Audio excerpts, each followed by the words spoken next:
Para. Nossa, a impressão minha é uma auditoria horrível.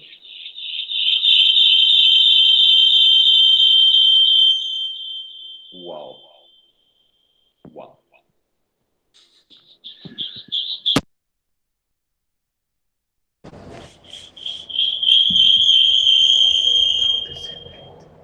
Ah, verdade, peraí. Não tá com som, querido. Peraí. Alô. Alô, alô. Pronto, bem melhor. Certo. Verdade, essa tem bastante frase. Em terra de talarico não há cor. Tá. Uau, essa não é minha, com certeza. Ah, bom, mais uma lata de energético. Bom dia a todos. Tá aqui no meu confortável, capô. Ah, não é, minha gente. Ai, ai. Tudo bem com vocês? Bom dia, mais um sábado, mais uma luta. Já tá gravando a aula, então show de bola. Bom, vamos lá. Ai, ai. Bom, o antigo regime. Bom, gente, o que vocês se lembram com o antigo regime? Tipo, o que lhes vem à mente? Tipo, sei lá, mano, os seis espalhafatosos, galera excêntrica. E o que vocês se lembram de tudo isso? Eu esperava você entrar mais pessoas. E vocês estão entrando ainda? Então let me see. Let me open the WhatsApp. Vamos ver. Não estou conseguindo entrar. Eu também. Entrou, não sei. Beleza. Parará. Absolutismo, uma boa. Absolutismo. Escutar um Tim Maia enquanto isso. Nossa. Tá. Absolutismo é uma boa. Sendo que, bom, a gente teve várias situações nesse antigo regime, né? Pessoas que encontram uma situação diferente. Lembrando, no passar dos anos, a nobreza tem perdido poder. Não existe mais luta por terra. As terras já estão sendo mais do, entre aspas, gigantes de ouro do povo, porque a burguesia já está assumindo política, já as pessoas estão ganhando um certo poder político, direitos políticos, de uma forma muito diferente, muito algo que eu não explicaria muito bem.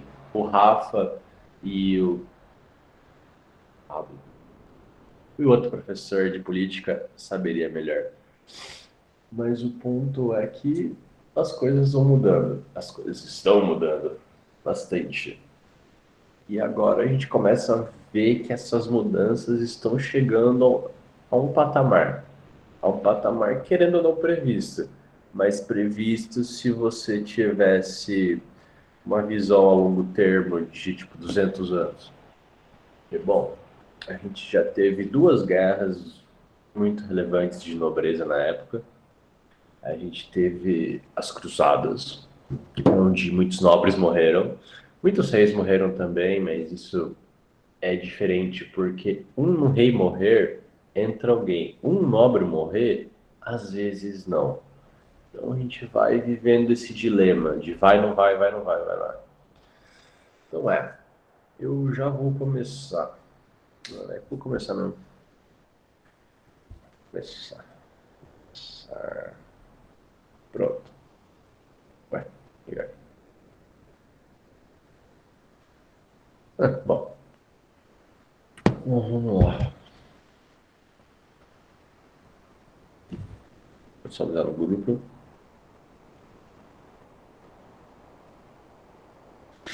Isso aí. É isso aí. Tu. Bom, vamos lá. Bom, antigo regime. Então agora a gente está nessa. A gente passou da Renascença. A Renascença que é uma transição. A transição da Idade Média porque a gente vai ver que é a Idade Moderna. Então, vamos assentando isso. Bom, peraí que sempre meu computador demora.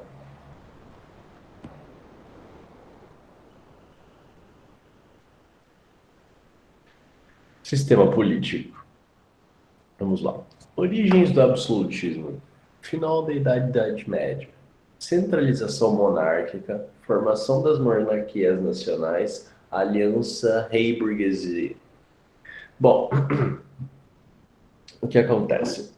O rei se aliou à burguesia. A burguesia era a nova força crescente. Eles tinham a força monetária, a força financeira, força de impostos e tudo mais. Bom, as monarquias nacionais, elas são muito relevantes por uma coisa. Lembram que na aula passada eu estava falando do protestantismo, como o Papa perdeu os poderes e os reis iam recebendo poderes por causa da sua independência religiosa? Bom, isso tudo vai se juntando. E além da centralização monárquica, que eu havia dito que a nobreza estava perdendo os poderes.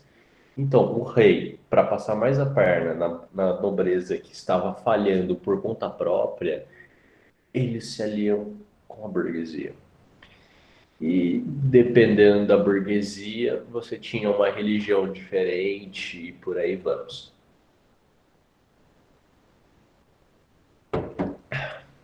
Teorias do absolutismo. Nicolau Maquiavel, que falava que os fins justificam os meios. O Jean Bodin, em A República, ele falava que a autoridade do rei assemelha-se à do pai.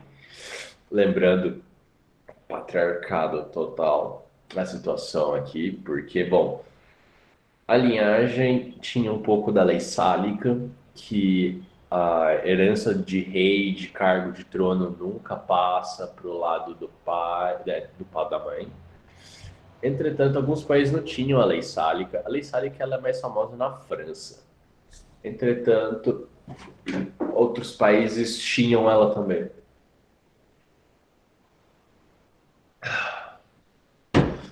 A Inglaterra, com toda aquela zona do Henrique, que ele deixou sair da Igreja Católica, criar a própria religião, ele só deixou filhas, né? Como eu havia dito, com a Catarina de Aragão. E eles não têm a lei sálica, então por isso que a gente tem rainhas na Inglaterra até hoje, por sinal. Que aquela senhorinha não vai partir nunca, certeza. Bom, prosseguindo. Meu computador.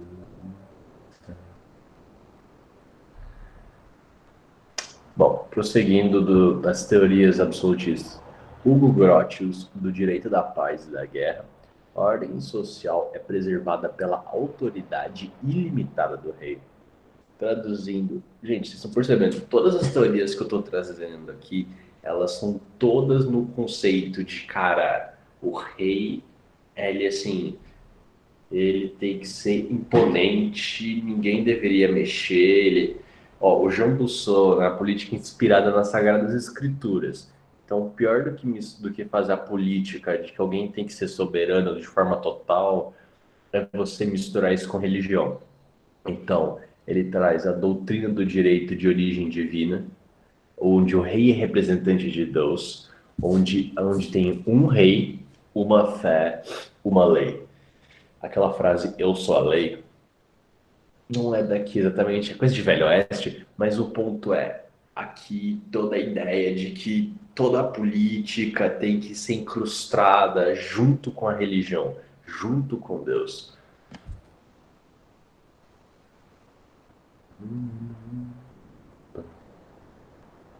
Os slides demoram.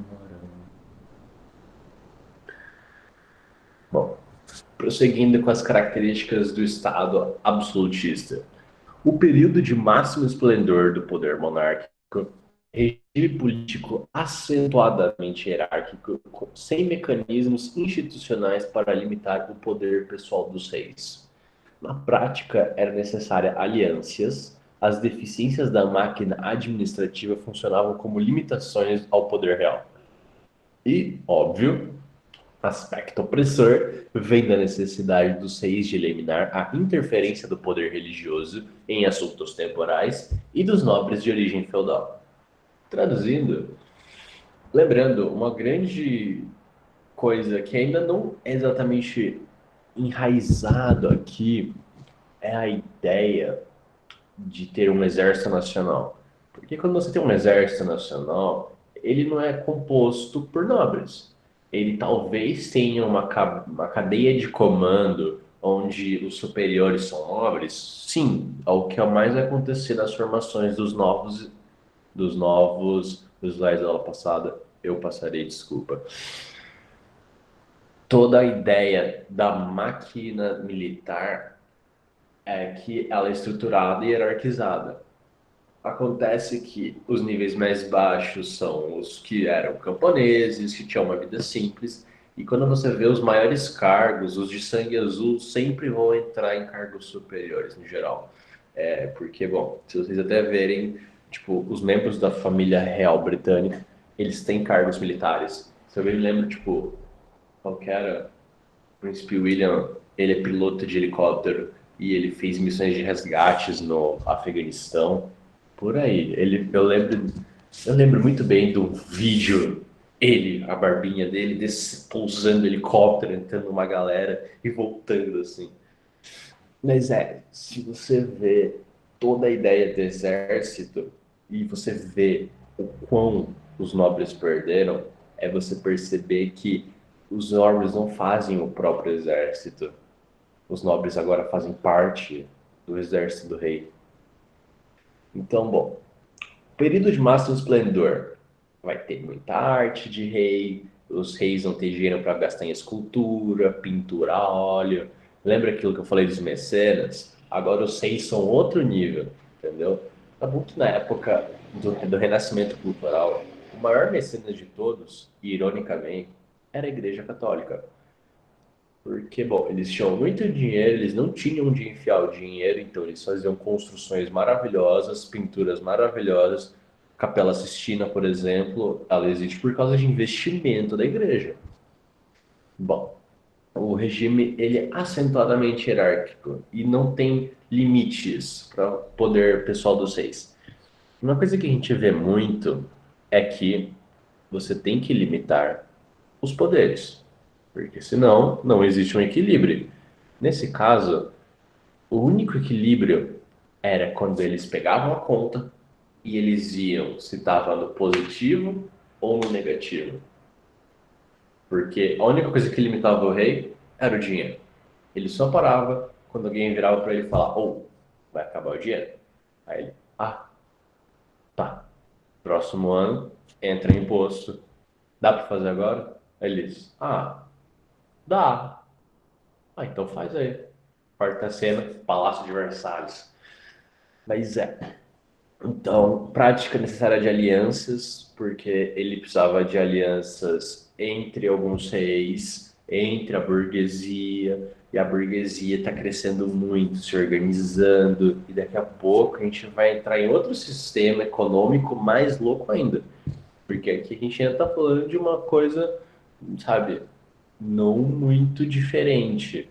Tipo, a gente está falando de comércio, a gente está falando como se Roma tivesse voltado a ideia de comércio e economia voltando. Bom,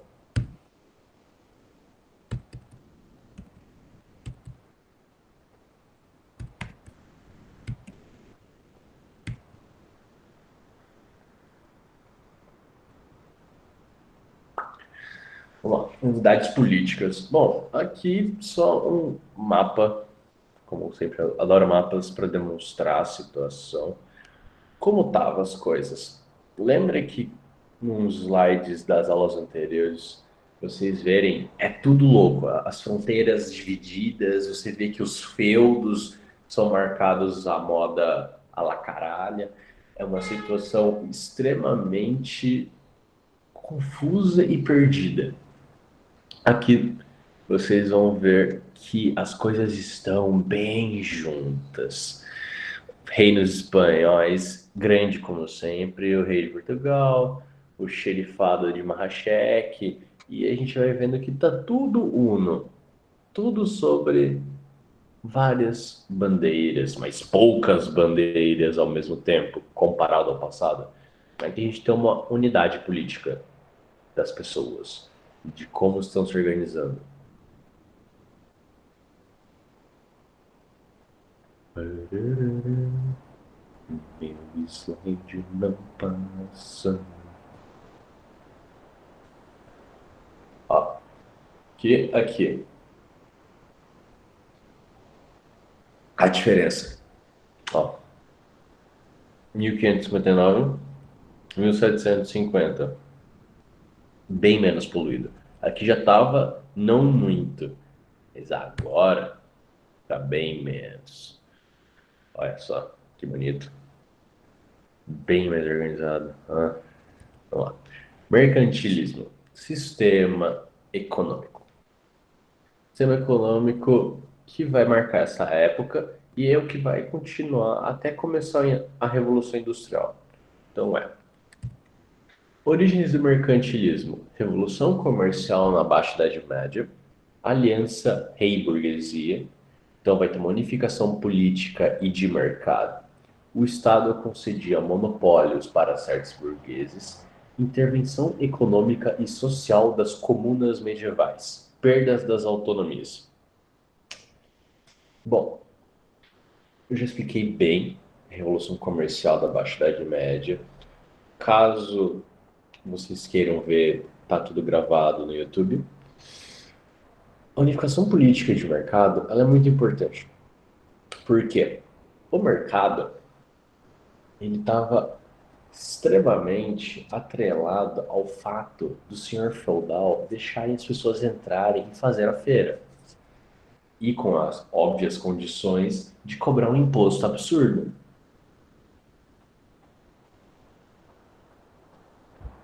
Porque eles viam como uma mera oportunidade. Eles não achavam que eles tinham que se aliar à burguesia. Lembra? Eles não têm sangue azul. O rei foi diferente. Os reis começaram a perceber que se eles conversassem com a burguesia, eles poderiam dar certos direitos à burguesia e a burguesia iria ajudar eles financeiramente. Porque lembrando, qual que era o limite do rei? A conta. Quando chegava o extrato da conta bancária. Se estava no verde, continua. Se está no vermelho, a gente espera entrar mais imposto.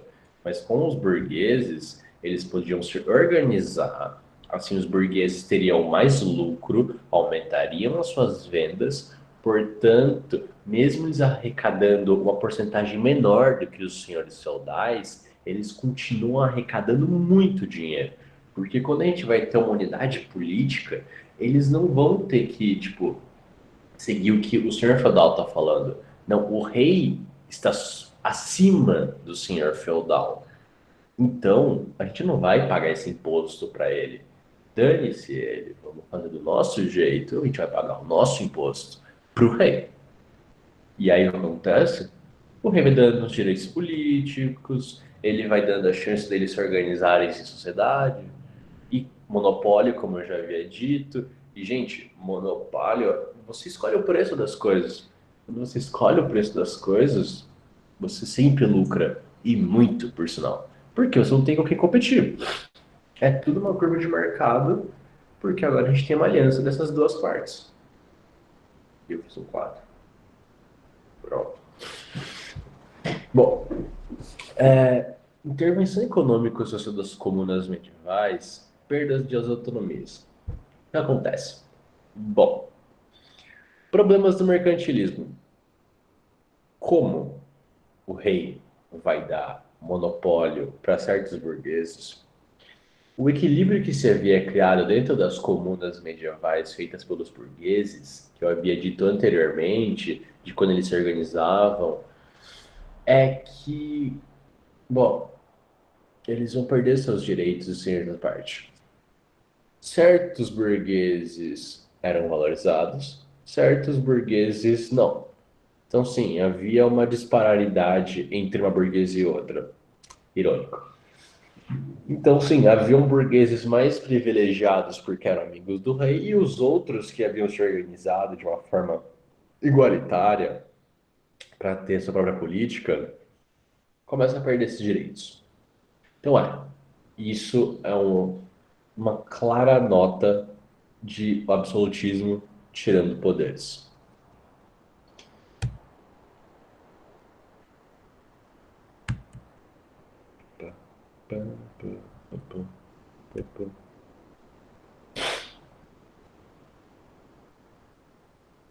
Características do mercantilismo. Política econômica do capitalismo comercial. Então, a gente já começa a ver o capitalismo começando mesmo. Então, a gente não está mais falando de trocas naturais, a gente está falando de competição de mercado, a gente está falando de um foco individualista, a gente está falando que a própria religião está se moldando perante um sistema econômico. Afinal de contas, muitos países seguiram a onda não, o exemplo do calvinismo e criando as suas próprias vertentes. De uma versão protestante que ela beneficia de uma forma divina, de que Deus está atrás e que Ele está ajudando e querendo uma certa coisa, com essa igreja calvinista. Por aí vamos. Objetivos: fortalecimento do Estado, enriquecimento da burguesia. Bom, Estado tem mais poder. Lembrando, quem era o Estado? Era o rei. Não tinha nada que limitasse. Não havia dos três poderes, que é o executivo, legislativo e judiciário. Portanto, o rei julgava, fazia as leis e fazia as coisas administrativas do país. Tudo que ele falava era uma ordem.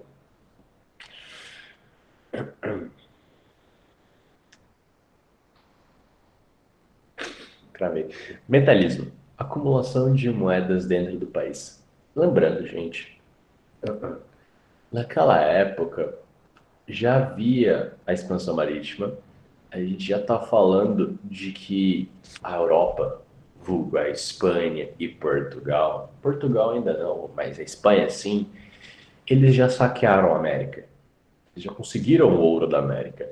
Então, do nada, nos Estados Unidos, na Europa, entrou muito ouro, muita prata, porque a Espanha estava comprando muita coisa e esse dinheiro só surgiu do nada. O que acontece quando entra muito dinheiro de forma agressiva, o poder de compra de todo mundo, no primeiro momento, aumenta. Num segundo momento, cai, porque entrou muita moeda. Então, os preços vão subir também. Porque, bom, você vai vender mais por um preço maior, porque as pessoas estão com muito dinheiro. Mas o dinheiro vai acabar. E começa a cair e cair. Então a gente vai começar a ver que as coisas começam a valer mais, portanto as pessoas vão acumular mais dinheiro. As pessoas, a burguesia, porque se você pegar o camponês comum, a pessoa comum de cidade, não tem isso. Eles têm o seu dinheiro, mas nada de acumular prata e ouro. Teremos balanças comerciais favoráveis, então vai ter muita exportação. O que acontece? As pessoas estão começando a produzir, as pessoas estão começando a ter dinheiro, as pessoas estão tendo as suas próprias produções. O artesanato interno dos países começa a crescer. Alguns países não, porque, como eu havia dito, por exemplo, a Alemanha fica num feudalismo até o século XVIII, entre outros países que não conseguiram se organizar. Aqui teremos um intervencionismo estatal e dirigismo econômico.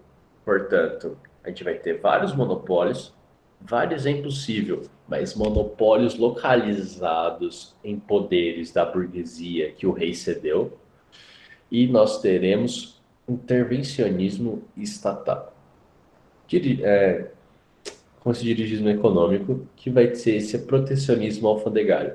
Protecionismo alfandegário significa taxas alfandegárias, taxas cobradas de produtos importados.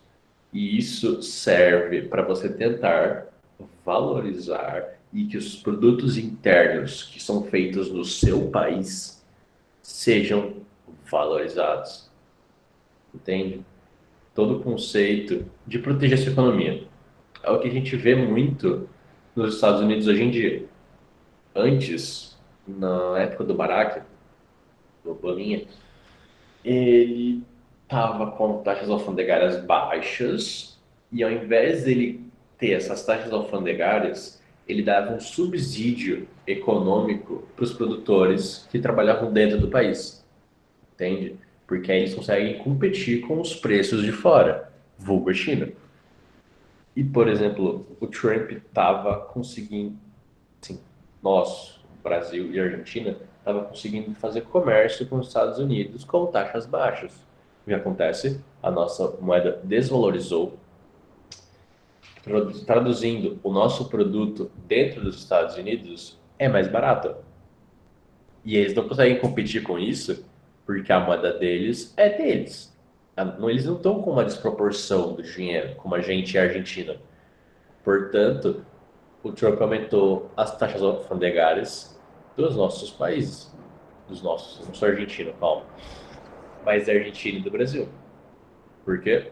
Porque assim os preços nossos dá para os americanos, os estadunidenses competirem com os nossos preços, entendem? É mais ou menos nessa onda, um controle para você manter essa balança comercial favorável, para que você exporte mais do que importe. Aqui no Brasil, por exemplo, a gente importa muito mais do que exporta.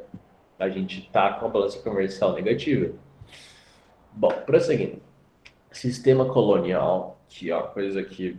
Bom, sistema colonial é um sistema de monopólio.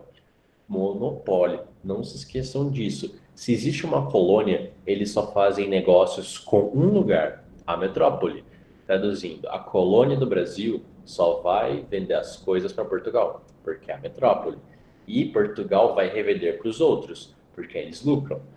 A colônia vive do que a metrópole consome, mas além do que a metrópole consome, o que a metrópole revende. Entende? E tráfico negreiro. Aqui vai ser a época, já tivemos a expansão marítima, então a gente já está tendo a colonização da África, e com isso a gente vai ter a escravidão dos negros africanos e de alguns outros países que são, na verdade, assim, é que na África a gente também tem os países do Islã, muçulmanos, que também eram escravizados. Óbvio, os nobres do Islã, eles não eram escravizados. Entretanto, o povo, né, os servos, os pobres, eles escravizavam e vendiam. E bom, e é por isso que dentro da América temos tantos negros, porque era a mão de obra da época e é uma das piores coisas que eu acho que a humanidade já fez, que é escravizar a própria espécie só porque a outra é de uma etnia diferente, porque ela é de uma cor diferente, porque ela é de uma cultura diferente, e ainda por cima separar as famílias, separar os povos, porque você não pode deixar pessoas que se conhecem juntas. Quando as pessoas ficam juntas, elas conseguem se revolucionar. Você vê que os escravos em Roma conseguiram fazer revoluções. Eles se organizaram porque, no geral, não separavam tanto eles. E eles já tinham instruções militares. E os africanos também. A gente está falando de cidade que era avançada. A mineração brasileira, que a gente tem em Minas Gerais, por exemplo, esteve na época que começou a mineração. Quando você vai lá, quando eu fui para Ouro Preto, eu entrei nas minas, o que acontece? Ela ia explicando todo o sistema utilizado para garimpo, não eram as pessoas brancas que sabiam. A gente está falando dos negros que tinham o mesmo sistema de mineração, porque a América e a África já foram conectadas um tempo. Então nós temos várias similaridades. Portanto, as minas que nós temos aqui são muito similares com as que temos na África. Portanto, o engenheiro de mineração que sabia como funcionava a mineração na África, ele era comprado como um escravo, ele vinha para cá e começava a trabalhar com esse ouro. Por quê? Os indígenas brasileiros, eles não trabalhavam com ouro. Os indígenas trabalhavam com ouro São os outros. A gente está falando de maias, astecas e incas. Eles foram escravizados porque eles sabiam utilizar e sabiam minerar o próprio ouro. E bom, gente, a gente não tem grandes minerações de ouro na Europa. Eles não têm muitas experiências com isso, ao contrário dos africanos que foram escravizados. Então gente, eu tô falando aqui basicamente o que eu quero falar. Uma das coisas mais erradas que a gente vai ver na história da humanidade é escravizar o outro. E da forma, e porque querendo ou não, a escravidão que a gente vê na Grécia e em Roma, a gente vai ver aqui de tráfico negreiro, ela é bem pior. Porque querendo ou não, uma foi uma conquista de guerra, uma foi uma conquista de dívidas. Uma foi a apropriação, foi a devastação de um continente e de um povo, que nós temos até hoje um efeito.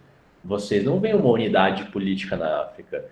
Eles estão totalmente desestabilizados. Eles não deixaram uma base para eles criarem a sua própria política. Não há um equilíbrio lá dentro. Apenas há caos, guerras civis. Não há um sistema de saúde. As pessoas passam fome. E vocês querem falar, tem pessoas que querem falar que não existe uma dívida histórica. Existe. Existe muito. E tem pessoas que fazem aquele turismo, que é ir para a África, ficar tirando foto com criança. Cara, isso não vai ajudar. Você ficar tirando fotinho aí, não vai ser bom para eles. Você quer ajudar eles? Você não precisa ir lá.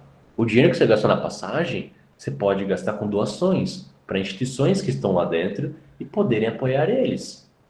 Mas não, você tinha que mostrar que você estava ajudando o povo, tendo que se passar de o salvador branco. Prosseguindo. Eu odeio meu slide.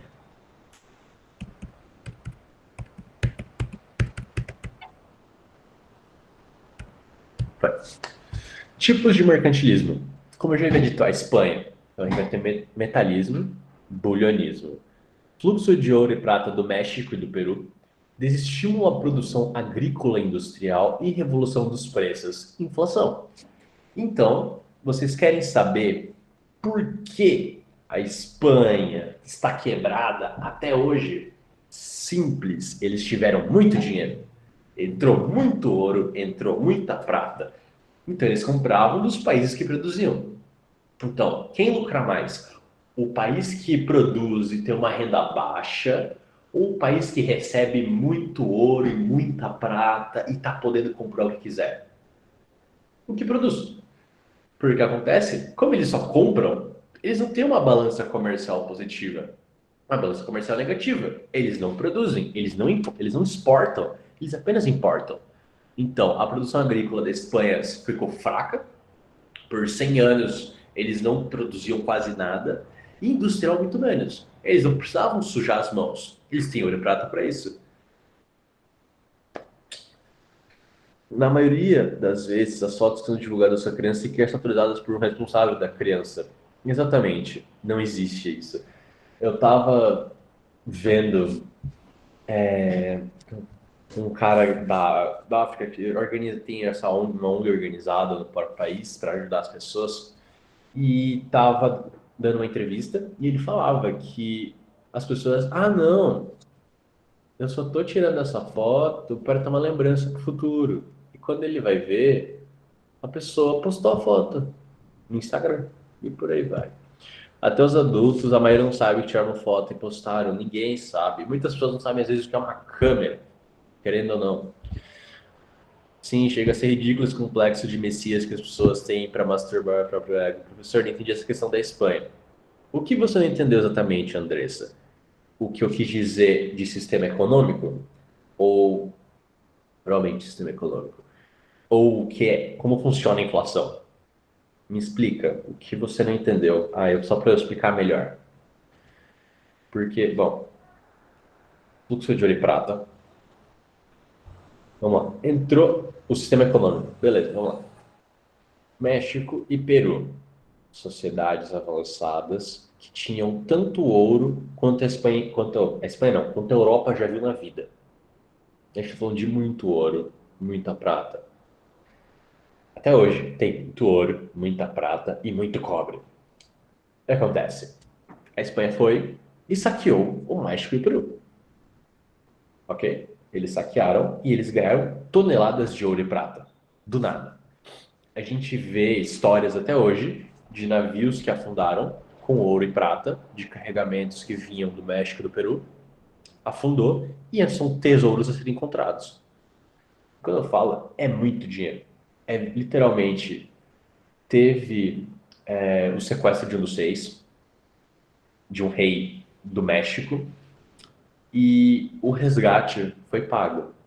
Eles pegaram uma câmara de 5 por 5 metros, se eu bem me lembro, ou 3, e eles falaram, encham isso aqui de ouro e prata. E eles encheram. Nas calçadas havia prata, havia muita prata. Quando entrou tudo isso na Espanha, para e pensa, o seu pão valia uma coroa, valia uma coroa. E do nada, entrou muito ouro. Então todo mundo quer mais dinheiro. A tendência, então, é aumentarem os preços. Então o seu pão de uma coroa vai para 4 coroas. Mas acontece que você está com dinheiro. Então você não sente mal. Você tá ok. 4 coroas, eu estou recebendo muito mais do que antigamente. E bom, o pão foi feito com uma farinha que não foi produzida na Espanha. Eu estou falando de uma farinha que foi feita na França, que foi feita na Bélgica. O que acontece?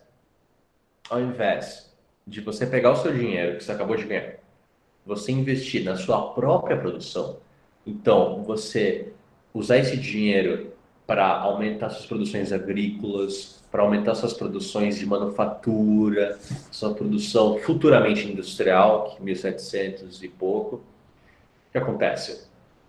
Você não produz, você não acompanha as novas tecnologias de produções comerciais, produção agrícola e industrial, correto? O que vai acontecer? Os outros países que não estão recebendo toda essa ouro e prata por causa da colônia, eles estão aumentando as suas tecnologias, eles estão aumentando as suas produções. E o que acontece? Eles conseguem produzir muito mais do que você. E querendo ou não, a natureza vai cortar seu ouro e prata em algum momento. Portanto, o seu preço, o pão a 4 coroas, o que acontece? Ele continua a 4 coroas. Talvez ele aumente. Mas você está recebendo menos. Por que você está recebendo menos?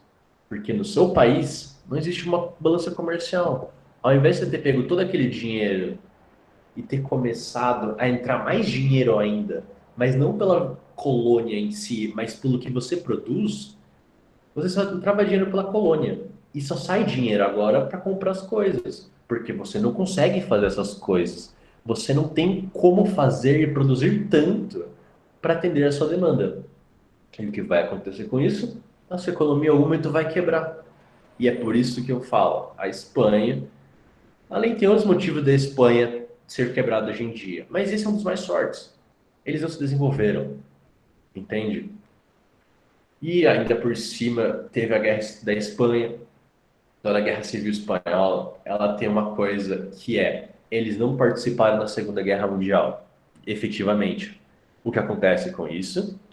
Quando acabou a Segunda Guerra, e a própria Primeira, porque na Primeira Guerra eles não participaram muito, mas na Segunda Guerra eles não receberam dinheiro do Plano Marshall.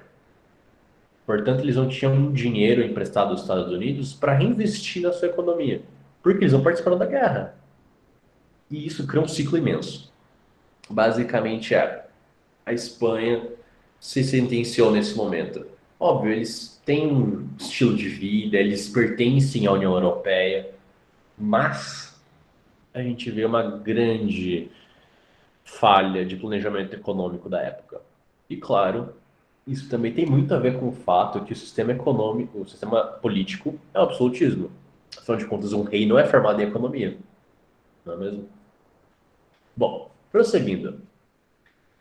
Se não entendeu, depois manda uma mensagem no final da aula eu vou tirar as dúvidas também. França, o colbertismo do ministro Colbert. Mercantilismo industrial, manufaturas de luxo. Isso é uma coisa que a gente vai ver crescendo muito na França. Até hoje a gente vê marcas de luxo, marcas de roupa famosa, grandes indústrias, França. Eles têm uma produção de base acima do nível. Lembrando, eles tiveram muitas trocas culturais com os árabes também, tanto a Espanha quanto Portugal. Eles tiveram mais porque eles foram ocupados pelos árabes. Árabes não, os muçulmanos. Mas a França também tinha isso. Eles aprenderam muitas coisas, muitas técnicas, muitas coisas com os italianos, ou italianos que saíam da Itália e iam para a França para criar seus próprios comércios, a própria produção de luxo e tudo mais. E o que acontece? Eles faziam isso, eles produziam os produtos deles, cobravam por um preço absurdo e os espanhóis pagavam. Por quê? Porque eles tinham ouro e prata na mão. E dinheiro na mão é vendaval. Então os espanhóis chegaram lá. E os franceses foram pegando dinheiro. E hoje em dia a gente tem o que tem, né? A França, uma potência econômica, a Espanha nem tanto. Era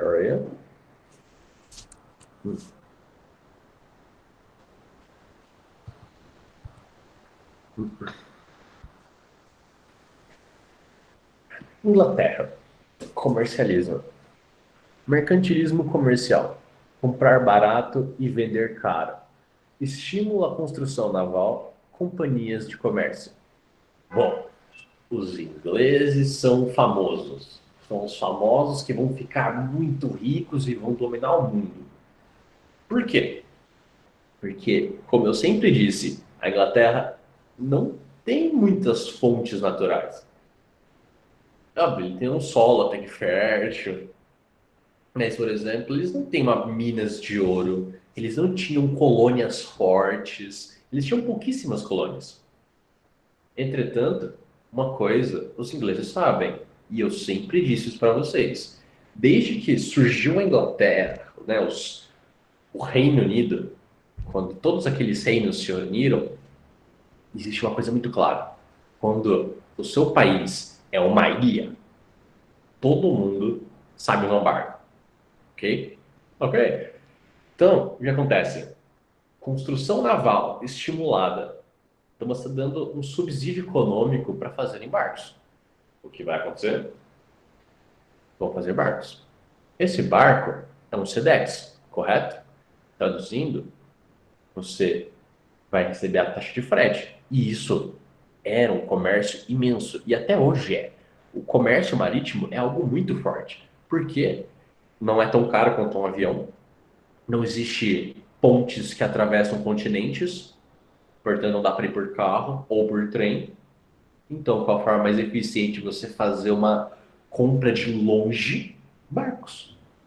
Então, a gente vê que os ingleses, além de produzirem coisas, comprarem barato e vender caro, porque tinham pessoas que compravam caro, eles conseguiam fazer viagens mais seguras, maior lucro, maior renda e um grande investimento feito dentro desse comércio, dentro dessas companhias.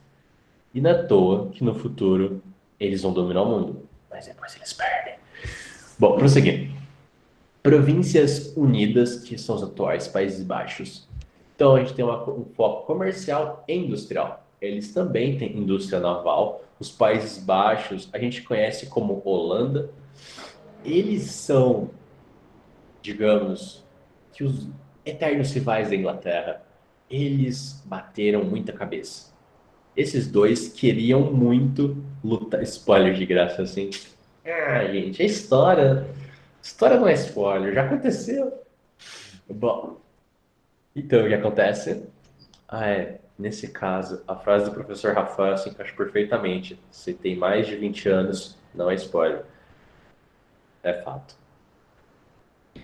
Indústria naval, companhias de comércio, Amsterdã como um centro financeiro e Antuérpia como refinarias de açúcar.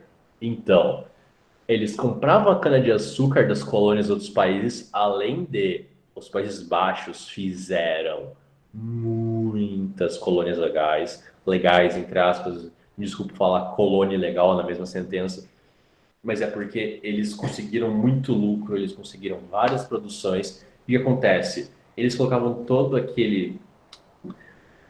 aquela força industrial dentro do próprio país, criando a própria economia. E acontece o quê? Simples. Tudo que entra neles, eles compram a cana-de-açúcar da própria colônia, eles compram a cana-de-açúcar de até outros países, e como eles têm um centro de refinaria de açúcar, eles vão vender o açúcar. Porque todo mundo vai precisar daquele açúcar. Porque ninguém vai ter a mesma capacidade de refinar açúcar como eles. Entendeu? Traduzindo, é que nem aquela história. O Brasil vende as laranjas para a França fazer o suco e a gente compra o suco deles. É a mesma história. Vende a cana e compra açúcar deles. Bom, Amsterdão, centro financeiro. O que isso quer dizer? Daniel, por que chamou a Holanda de País Baixo? Não é a Holanda, exatamente, the Netherlands, a Holanda. A Holanda é um dos Países Baixos, dessa união. É que os Países Baixos são tipo um Reino Unido, só que são as Províncias Unidas. Na época, províncias, hoje a gente chama de Países Baixos. Tem toda uma história por trás disso. Desculpa. Basicamente isso. Companhias de comércio. No futuro eu vou falar mais tipo, das companhias a Companhia das Índias, que é uma das mais famosas das companhias de comércio, que são estatais, são do Estado no geral, são um investimento misto entre o Estado e a burguesia. Então além de indústria naval, um país pequeno tem que saber trabalhar com naval. Por aí vamos. Bom, acabamos a aula de antigo regime. Dúvidas? Porque eu tenho mais uma horinha e eu vou começar outra parte. Com licença. Pá, pá, pá, pá. Passa um resumão? Beleza, resumão. 5 segundos ou menos para cada slide. Fechou. Vamos lá. Origens do absolutismo. Final da Idade Média. A dessa parte. A da parte dos países, especificamente. Mas eu vou dar um resumão geral para cada slide. Não. De tudo. Show. Vamos lá. Origem do absolutismo. A Idade Média, rei ficou forte, todo mundo ficou fraco, burguesia e rei, todos na mesma cama juntinhos. Teorias do absolutismo, muita gente querendo falar que o rei tem que fazer isso mesmo, os fins justificam os meios, tem que ser autoritário, Deus te escolheu. Vamos lá, prosseguindo. Características. A única coisa que limita o rei é o boleto. O rei tá na maior chopana do mundo, ele tá na maior vida dele, as estátuas e tudo mais. Desculpa. E, lembrando, o Estado absolutista, ele é opressor. Prosseguindo, mercantilismo, vamos lá. Baixa Idade Média, continuação. Revolução comercial, continuando. Vai ter toda essa aliança, que eu já havia dito, burguesia-rei. Então vai ser criado um monopólio. Com esse monopólio apenas para certos burgueses. Prosseguindo. Política econômica e comercial, ideia, Estado forte, burguesia mais rica e apenas uma parte da burguesia. Lembrando, a maioria dos países exportam mais do que importam. Entretanto, a Espanha vai quebrar, Portugal também vai quebrar no futuro. França, produtos de luxo, vender. Inglaterra e Países Baixos, os dois vão vender muito, eles trabalham com comércio naval e tudo vai se acentuando. Pronto, é isso. Resumão rápido, tá aí.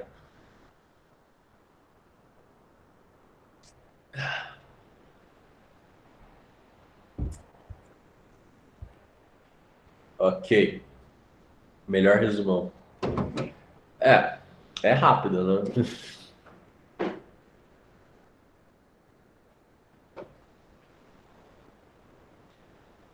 Bom, antes de eu começar a colonização da América Espanhola, que provavelmente só vou conseguir terminar na próxima aula, deixa eu ver onde eu vou parar. Eu vou parar aqui em Conquista Espanhola. Aí depois eu sigo e termino a matéria. Mas eu não sei, provavelmente eu só vou chegar até aí nessa aula de hoje. Então, vamos lá. Antes de começar, alguma dúvida? Eu tenho que tomar água também, além de energético, senão eu vou morrer.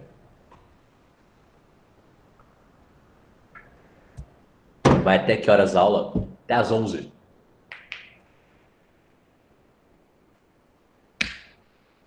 Au, au, au, au, tica, au, au, au, au.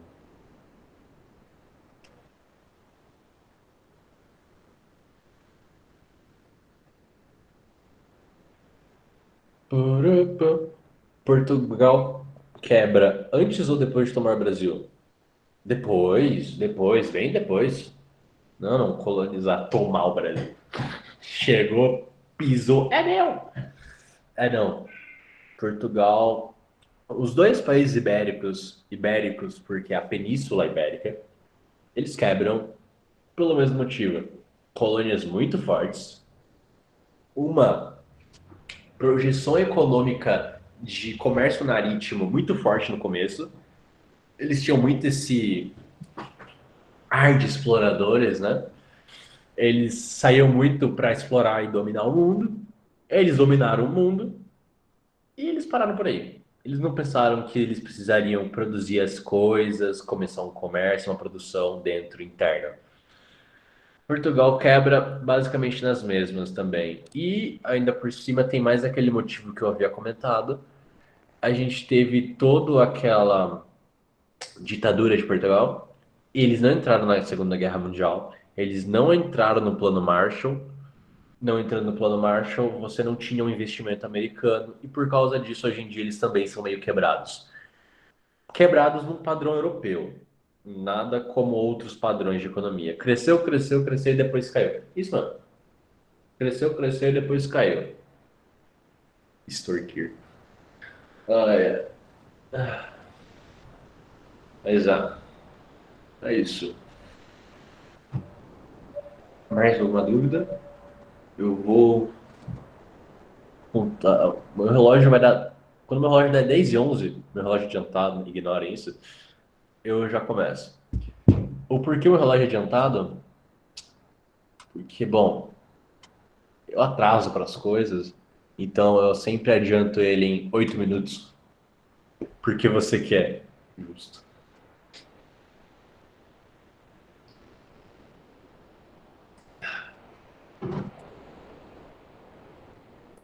Limpar depois. É.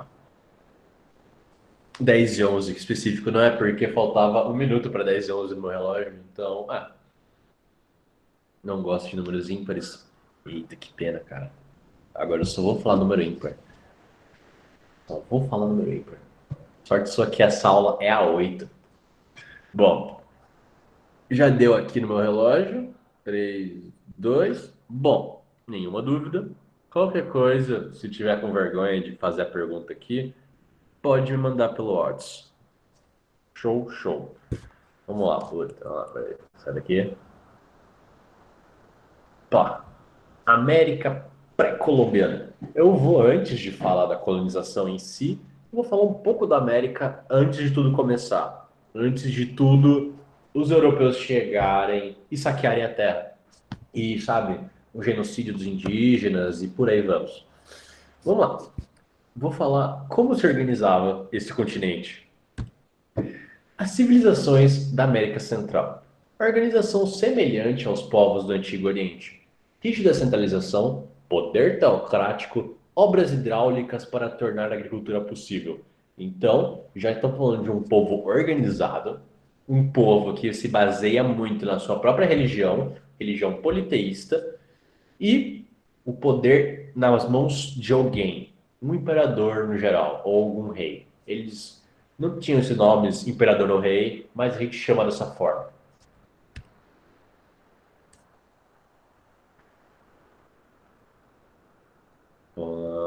Meu slide é problemático. Por que tão problemático?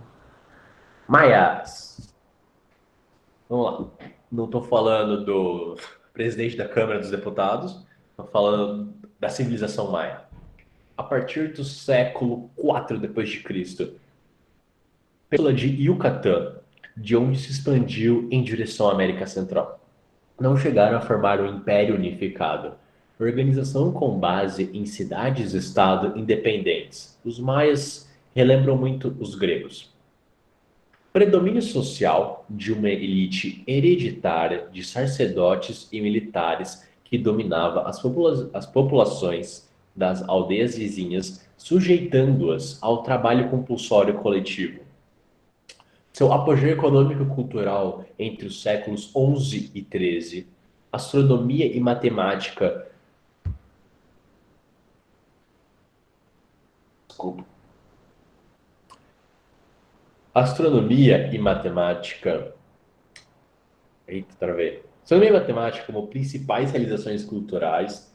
Então, calendário maia, eles tinham relógios de sol, eles tinham mapas dos céus, das noites. Lembrando, ao contrário das cidades que a gente vive, dava para ver muito bem o céu na época. Escrita pouco conhecida, apresenta características semelhantes à escrita egípcia e à mesopotâmica.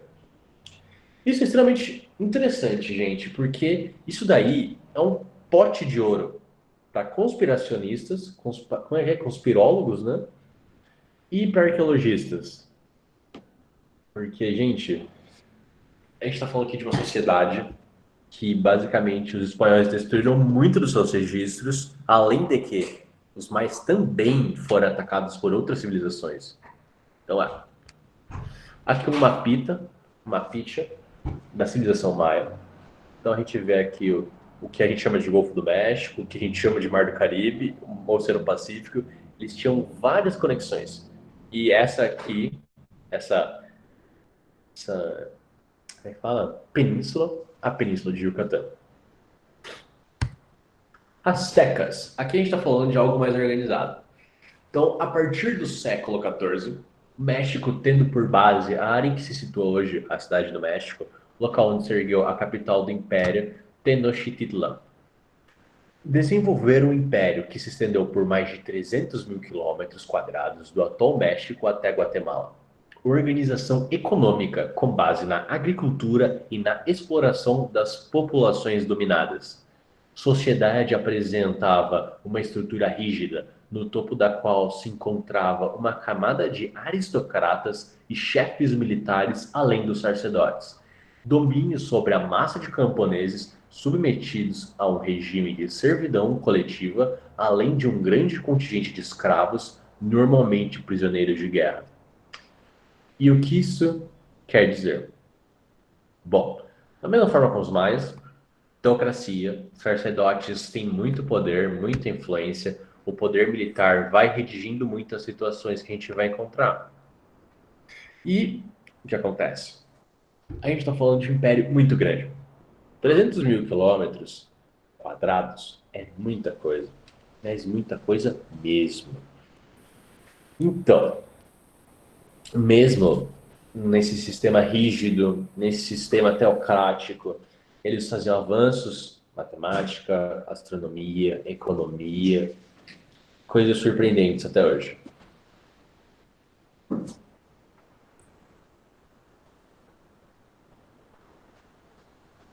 Comunidades de aldeia, um regime de posse coletiva da terra.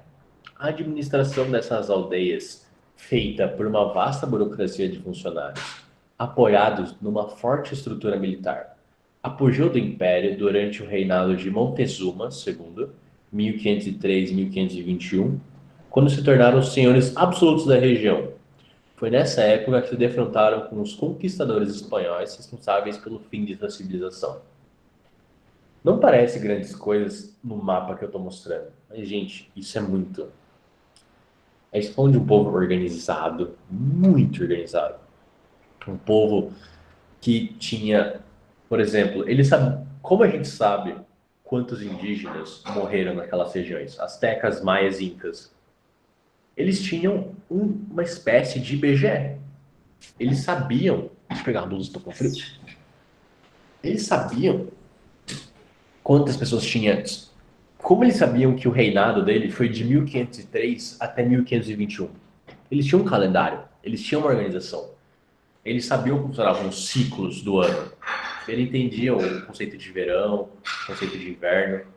E eu estou ouvindo muito barulho. Pera aí, deixa eu ver se eu consigo reduzir o meu microfone.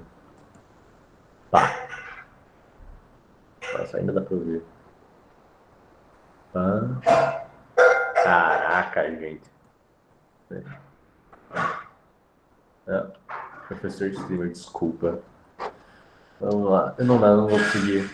Ai, pera aí, rapidinho. Pera aí.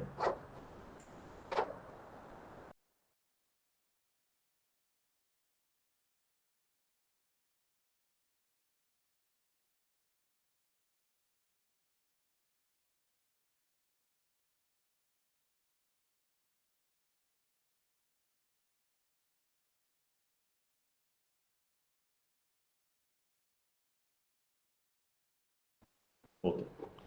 Vamos lá. Salve, Nishida. Obrigado pelo sub, Gustavo. Vamos lá. Tcharam. Deixa eu fechar isso aqui já. E lá, apresentar. Aparece uma pasta minha. Brincadeira. Bom, gente. Bom, o que eu posso falar com tudo isso dos Incas organizados e mesmo no seu apogeu, eles caíram. Isso vai ser muito relevante, porque, gente, os europeus já haviam passado por certas pragas, eles já pegaram várias doenças dos asiáticos e agora eles estão levando para a América. Olha só, irônico, né? Como as coisas se repetem. O coronavírus entrou pela Itália, a peste bubônica entrou pela Itália, alguma pessoa na Europa trouxe uma doença para cá, todo mundo com a doença. Irônico, né? Ai, ai. Bom, prosseguindo. Incas. Inca Cola. Peru, Bolívia e Equador. Engraçado, porque eu tenho um amigo peruano e ele odeia Inca Cola. E ele odeia muitas coisas do próprio Peru. Tipo, que ele não gosta de certas coisas da cultura deles, mas tem certas coisas que ele adora a cultura deles. Bom, vamos lá. O povo que masca coca. Peru, Bolívia e Equador. Origens no século XII, com a fusão de vários povos sob o domínio do grupo Inca ou Quinchua, na região de Cusco, no Peru. Cusco, Cusco. Surgimento de um poder político forte, associação entre poder político e religião, teocracias. Apogeu do Império no século XIV, quer dizer, XV, formação de um império de mais de 4.500 quilômetros nos Andes. Lembrando, os Andes são uma montanha, é uma cadeia de montanhas. Começa do extremo sul do Chile e chega até a Colômbia. E, gente, eu já fui em regiões dos Andes, minha família é de perto, coisas montanhosas, cidades montanhosas. Gente, que povo avançado. Os Incas realmente surpreendem sempre quando eu estudo alguma coisa deles, eu fico tipo, uau, quanta coisa. Então, gente, sociedades teocráticas e piramidal. No topo ficava o soberano e a família real. Depois os militares. Depois os sacerdotes. Depois altos funcionários imperiais. Mais abaixo, os trabalhadores especializados e na base, os camponeses submetidos à servidão coletiva. Eu não sei se talvez a gente, por exemplo, tivesse dado uns 300 anos, se os europeus não tivessem saído da Europa e ido até a América. Se nós tivéssemos dado 300 anos, o que teria acontecido? Eu fico pensando se os Incas e os Astecas teriam entrado em conflito. Porque, bom, como eu mostrei no mapa, os astecas ficam bem mais ao norte que os incas. Mas se os impérios tivessem se expandido, porque eles conheciam, os incas e os astecas sabiam do conhecimento do outro, mas eles estavam muito longe para entrar em um conflito aberto. Se eles quisessem entrar em conflito, eles teriam que começar uma expansão agressiva, astecas para o sul, incas para o norte, para começar um estabelecimento militar e começar uma guerra. Coisa que não aconteceu. Mas, por exemplo, os incas. Existe uma pedra inca que tem um desenho. Eu acho que eles das mãozinhas dominaram a Europa. Eles nem sabiam que a Europa existia. Aí que tá. E o que acontece? Os incas, existem registros que os incas desceram do Peru, da Bolívia e do Equador e conseguiram contornar, não a América tudo, porque é muito frio para eles conseguirem fazer com aquela coisa tudo, e desceram até a Amazônia, desceram, não vou ler isso, e toda a situação. Basicamente, o que acontece muito, indígenas brasileiros conheceram os incas. O meu ponto é esse. Esse crossover existiu. E sim, o crossover incas e astecas existiu também. Louco, né? Prosseguindo. Deixa eu começar minha perna.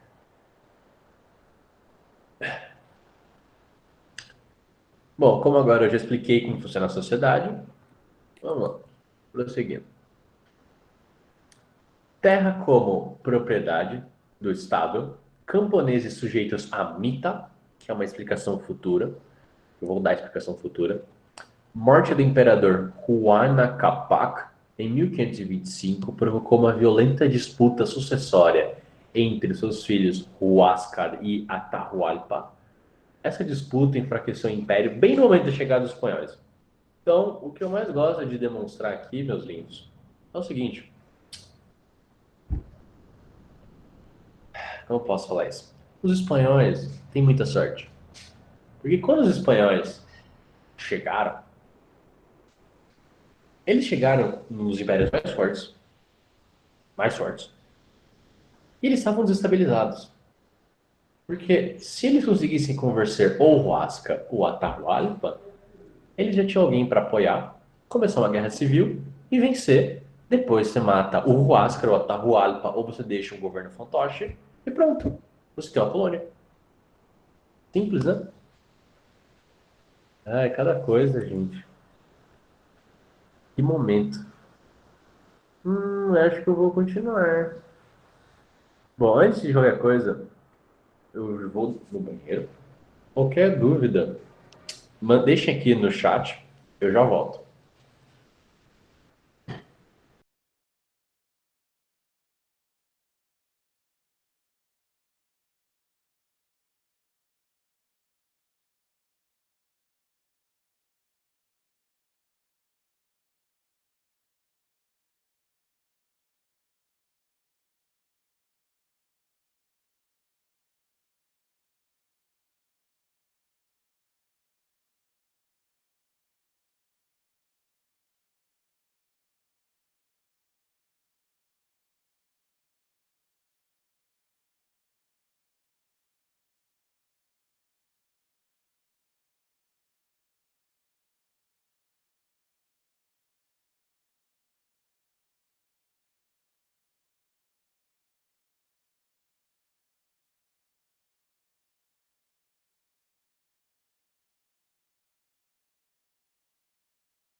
Olá, eu voltei. Prosseguindo. Ah, eu li Igloo.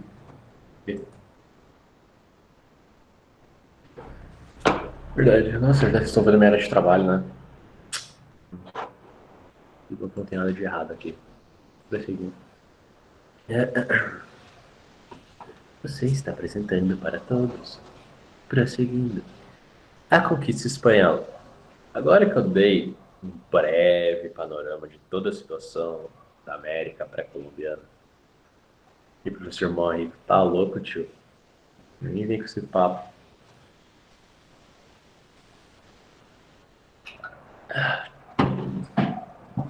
Vamos lá. Tô errado. Prosseguindo. Conquista espanhola. Vamos lá, gente. Agora vem a parte que a gente fica bravo. Prosseguindo. Conquista feita pela cruz, pela espada e pela fome. Pablo Neruda. Catolicismo imposto pela força legitimando a dominação. Resistência nativa à nova fé desencadeou o extermínio pela guerra, justa ou, na melhor das hipóteses, a escravidão. Conquista por meio da guerra, do extermínio, da escravidão em massa. Choque epidemiológico, isso quer dizer doença, cólera, varíola, tuberculose, gripe. Lembrando, gripe é uma coisa que mata muito, matava muito. E, bom, a gripe sempre matou muito. Se você pegar mundialmente, a gripe sempre matou muitas pessoas. O genocídio. Ao longo do século XVI, cerca de 70% da população indígena da América desapareceu. Então, eu quero que você pense em 10 amigos seus, ok? Agora pensa que desses 10, 7 morreram. 4 de doença, o outro foi escravizado e morreu durante a escravidão, o outro morreu na guerra. Não é, eu não tenho 10, é tristeza. Meu ponto é isso. Pensa que 70% das pessoas que você conhece morreram. Existe a chance, uma grande chance, que todos morreram. Talvez só você sobreviveu, ou você morreu. E eu tô falando de muita gente. Muita gente. Muita, muita gente. Então eu sempre fico num dilema, porque as pessoas sempre falam, ah não, a colonização espanhola foi muito pior que a portuguesa, e pessoas que falam o inverso. É uma boa aula para dar junto com o Bruno, falar um pouco mais sobre esse processo maluco de colonização feito dentro da América, trazendo os dois pontos de vista e tudo mais. E, óbvio, o terceiro ponto de vista é a colonização inglesa e francesa. A gente não comenta muito no geral, mas 70% da população indígena morreu do nada. É louco, né? Louco como as coisas funcionam. Bom, agora vamos por partes. A conquista do Império Azteca. As incursões espanholas a partir das Antilhas, a expedição de Hernán Cortés, 1519, com a chegada a Veracruz, o mito de Quetzalcoatl. O que é o mito? Bom, achavam que o Hernán Cortés era um tipo de deus, que ele era o retorno de Quetzalcoatl. E isso é muito interessante, porque eles abaixaram as guardas. Ao invés de acharem que ele era um inimigo, eles acreditaram no primeiro momento que ele era um tipo de salvador, né? Que trouxe a morte de todo o povo, mas ok, não há o que fazer, né? Envolvimento nas lutas internas entre os astecas e a destruição do poder de Montezuma II, seguido por a conquista de Tenochtitlan em 1521 e o extermínio da sua população, e a transformação da região em vice-reina da Nova Espanha. Então, em 3 anos, eles dominaram um dos maiores impérios desse continente. Olha só. Rápido, né? Ai, rápido até demais.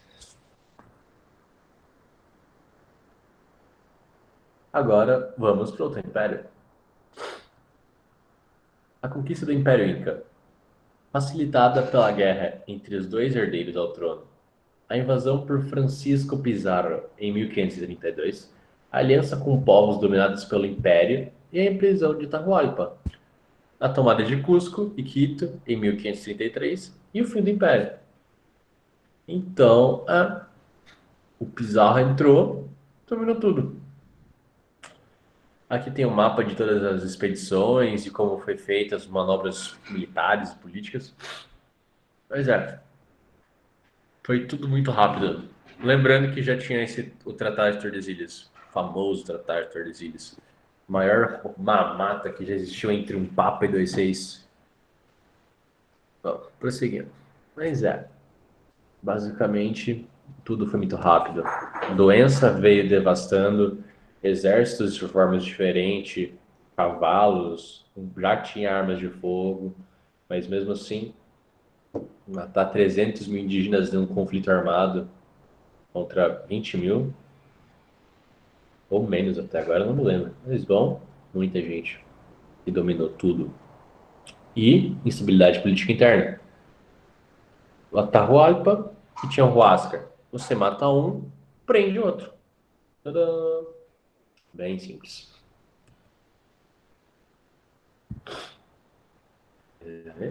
E o sistema colonial. E eu vou parar aqui.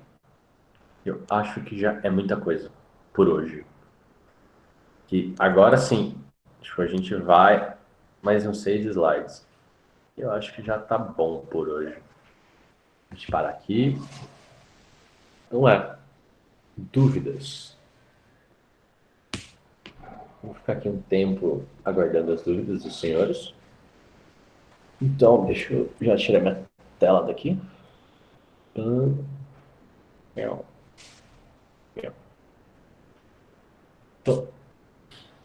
qualquer dúvida, pode mandar. Eu já lhes respondo. E o motivo que eu tô com fone de ouvido pode nem estar no PC. Eu tô me ouvindo pelo celular. Quero saber se tá tudo bom com o áudio e tudo mais. E se alguém entrou do nada. Mas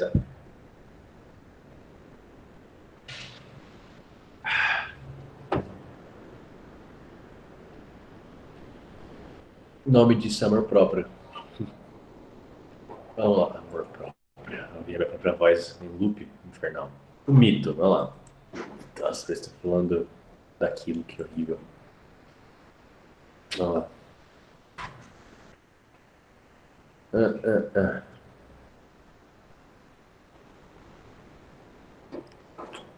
Mito do Quetzalcoatl.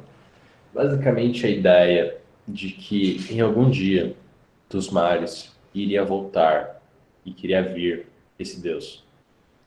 É bem coisa de lendas. Você vê, tem sempre a ideia do retorno ou da aparição de um Deus na população. Sabe, o retorno de Cristo, o retorno de Quetzalcoatl. O que acontece? Se eu bem me lembro, eu não sou muito especialista nisso, me desculpem, a ideia de que eles esperavam, em algum momento, iria vir esse Deus. E, bom, gente, Hernán Cortés era branco, pele branca. Então, o que acontece? Você nunca viu uma pessoa branca na vida. O que acontece quando você nunca vê uma pessoa branca na vida? Você. Nossa, verdade, eu tava achando que estava apresentando a tela. Deixa eu apresentar de novo. A tela inteira. Permitido. Uau. Show. Tchau. Vamos. Então, você é feliz quando. E eles acreditavam que, cara, um cara de pele clara, uma barba diferenciada, cavalos, arma de fogo, tecnologias diferentes, é um deus. Você nunca viu um branco que aparece um branco você. É. Então, foi isso, basicamente. Ele abaixou as guardas. Eles abaixaram as guardas. Eles acreditavam que era um salvador. Não, não era um salvador. Não é. Mais alguma dúvida? Aí eu já retiro as dúvidas. Eu Vou ficar até umas 10h45 para tirar dúvida, que eu não vou passar mais matéria, se não é muita coisa por hoje, que é muita coisa. A próxima parte é densa de colonização e tudo mais. Então é.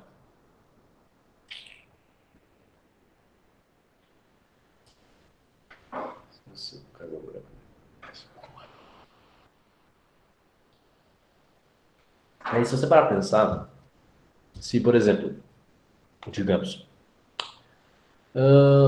eu vou em alguma cidade da China. Tô falando isso antes de corona, nem vem com essa loucura. É porque sempre eu escuto essas histórias. Por exemplo, eu, que sou uma pessoa morena, que é mestiço e tudo mais, mas é negro, chego na China. As pessoas vão me olhar e não vão entender muito bem. Porque são pessoas que não têm. Tipo, eu tô falando de uma cidade pequena, chinesa, que tem pouco movimento turístico. E a maioria dos turistas que vão lá são brancos. Então, uma pessoa como eu vai, as pessoas ficam tipo, nossa, que diferente. E até mesmo quando eu tô em outros países, como, vamos lá, eu não sou o estereótipo de um afrodescendente, eu não sou um estereótipo de pessoa branca, então, como eu sou a mistura de, de nossa, vamos lá, mistura de Vasco, mistura de ex-escravos africanos da Colômbia, mistura de indígena, eu sou uma mistura de tudo, e de espanhóis e tudo mais, então, muita mistura. Eu não sou algo muito comum em países que não estão acostumados com miscigenação. Por exemplo, uma vez eu fui num restaurante quando eu estava no intercâmbio e tinha uma mesa de pessoas que ficava me encarando e me encarando. O porquê? Por que eles estavam me encarando? Porque eles nunca tinham visto alguém assim. Alguém que realmente é um exemplo de miscigenação. Ao contrário do Brasil, que a gente tem muito disso. Mas lá fora nem tanto. Então é. Isso é bem. Isso é bem marcante, assim. Eu quase briguei com a pessoa, porque eu não parava de olhar. Eu me sentia, nossa, eu virei ponto turístico. Mas é. Bom, alguma dúvida? Temos 95 pessoas. Sem dúvida, gente. Ai, que fofo. Como é muito desconfortável quando as pessoas ficam te olhando. Ah, eu sei muito bem disso. Muito bem disso.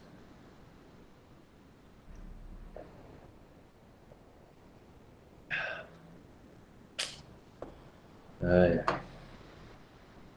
não precisa demonstrar.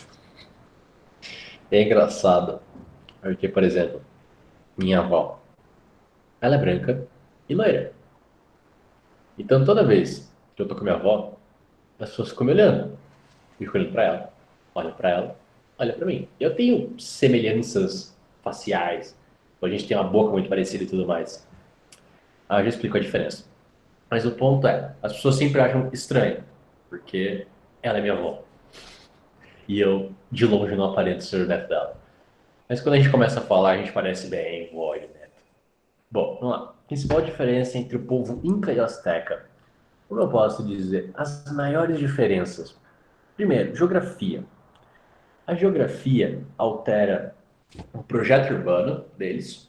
Portanto, se você pegar, por exemplo, a cidade de Cusco, é uma cidade que até hoje, depois de 1000 anos, tem um sistema hidráulico.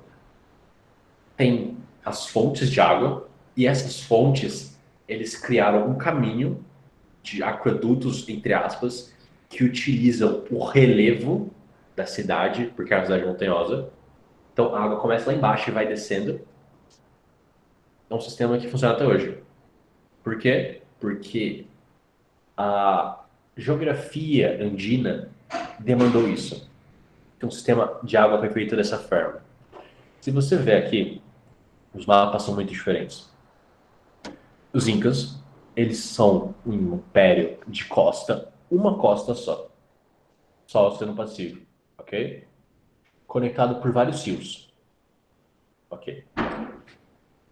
Agora, quando a gente pega o Azteca, ele, América Central, ele, duas costas, isso já é muita coisa. Sistema de impérios diferente, sistema de hereditariedade, se bem me lembro, também diferente. Sistema de castas, castas entre aspas, porque, bom, na verdade não era bem casta mesmo, nobreza e sacerdotes, diferente também. Sistema de geografia diferente, portanto, cidades mais planas, a arquitetura diferente, o sistema de irrigação de agricultura também é diferente, porque eles não precisam usar tanto o relevo a seu favor quanto os astecas, os incas, quer dizer, perdão. Então, toda essa ideia é que realmente eles são muito diferentes, mas muito parecidos ao mesmo tempo. Então, mas uma grande semelhança, bom, a principal diferença geografia. A geografia dos dois são muito diferentes. E o clima. Isso faz toda a diferença. E eu acho que é uma coisa muito importante de relembrar. Os dois, os dois, têm forças militares, dominaram outros povos e subjugaram eles. Não é? Isso é extremamente comum.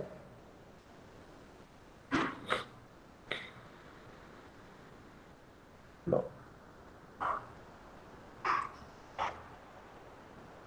O que mais de dívidas, de dúvidas?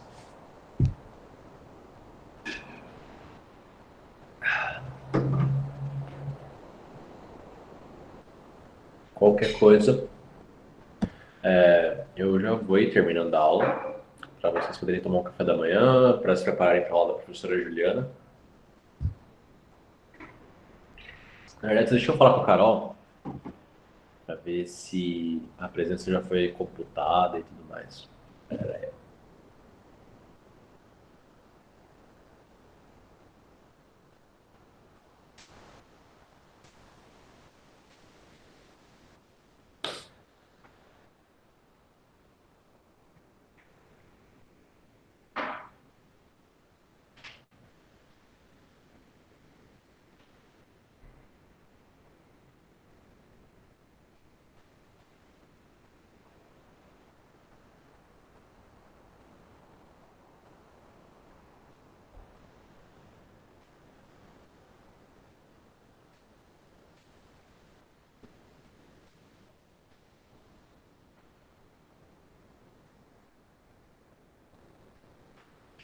Bom, obrigado, obrigado pela aula. Imagina, pode finalizar, beleza.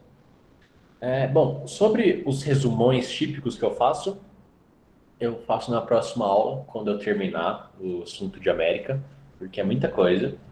Então é isso, gente. Imagina, eu que agradeço pela presença